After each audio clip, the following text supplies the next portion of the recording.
और अभी अमेरिकी चुनाव का पहला रिजल्ट आ गया है जो जो बाइडेन के पक्ष में गया है। जो बाइडेन डेमोक्रेट उम्मीदवार है। यह लड़ाई एक टक्कर है मौजूदा राष्ट्रपति रिपब्लिकन डोनाल्ड ट्रंप और डेमोक्रेट जो बाइडेन के बीच। तो कई राज्यों में जैसा हम आपको दिखा रहे हैं वोटिंग मुकम्मल हो चुकी है। कांटे की टक्कर बताई जा रही है। न्यू हैम्पशायर के एक शहर डिक्सविले के 5 इलेक्टोरल वोट बाइडेन को मिले हैं। ऐसा माना जा रहा है कि डिक्सविले जो भी हारता है वो अमेरिका का राष्ट्रपति बन जाता है। ये भी अलग अलग परंपराएं हैं। तो जो बाइडेन वहां जीत गए हैं। मेरे सहयोगी संजीव त्रिवेदी मेरे साथ जुड़ गए हैं। परंपराओं की अगर बात करें, परंपरा एक ये भी है कि अमेरिका में नवंबर में पहले सोमवार के बाद जो पहला मंगलवार आता है उस दिन चुनाव होते हैं। वहां अभी मंगलवार चल रहा है। हम यहां बुधवार में बैठे हुए इस चुनाव की समीक्षा कर रहे हैं। तो अगर 1 नवंबर को मंगलवार आया तो 1 नवंबर को चुनाव नहीं होंगे, पहले एक सोमवार आना जरूरी है।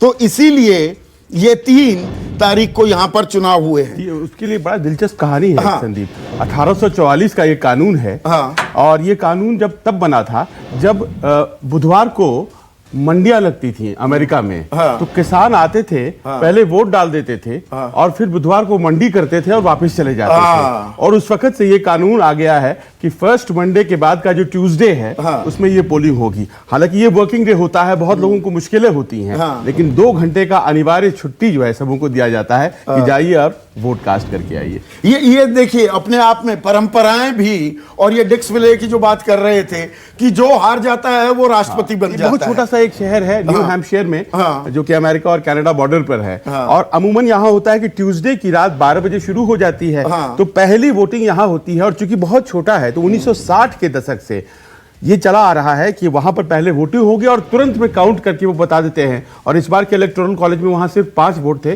वो सीधे सीधे बाइडेन को गए। हाँ, वो तो जितने जो जीतेगा, जो ज्यादा जीत गया सारा का सारा उसके खाते में चला गया। और एक और अहम बात कही आपने, डिक्सविले की, न्यू हैम्पशायर की बात की। देखिए 50 राज्य हैं। बड़े राज्यों के नतीजे थोड़ी देर में आएंगे। और पेंसिल्वेनिया, अब अलग अलग कानून भी हैं, वहां संघीय ढांचा बहुत मजबूत है।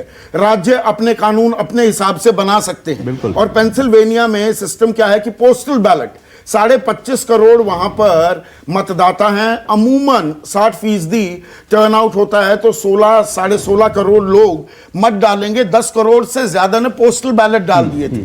और पेंसिल्वेनिया जहां पर 20 इलेक्टोरल कॉलेज है, यानी कि 20 मत हैं पेंसिल्वेनिया के, लेकिन वहां कानून यह है कि वो प्री सेंसरशिप, प्री काउंटिंग नहीं करते हैं। यानी कि पोस्टल बैलेट काउंट होंगे बाद में, तो वहां 2-3 दिन भी लग सकते हैं। इसीलिए वो सुप्रीम कोर्ट चले गए और कहा कि देखिए ट्रंप साहब तो दबाव बना रहे हैं। तो वो वहां से निर्णय लेकर आ गए हैं। और सुप्रीम कोर्ट ने कहा है कि बाकायदा इन्हें वोटिंग के बाद काउंट करने के लिए जो 3 दिन का समय चाहिए वो मिलना चाहिए। हालांकि इसका विरोध कर रहे हैं। इसका विरोध भी है। और वहां पर पोस्टल बैलेट दरअसल 6 नवंबर तक आप डाल सकते हैं।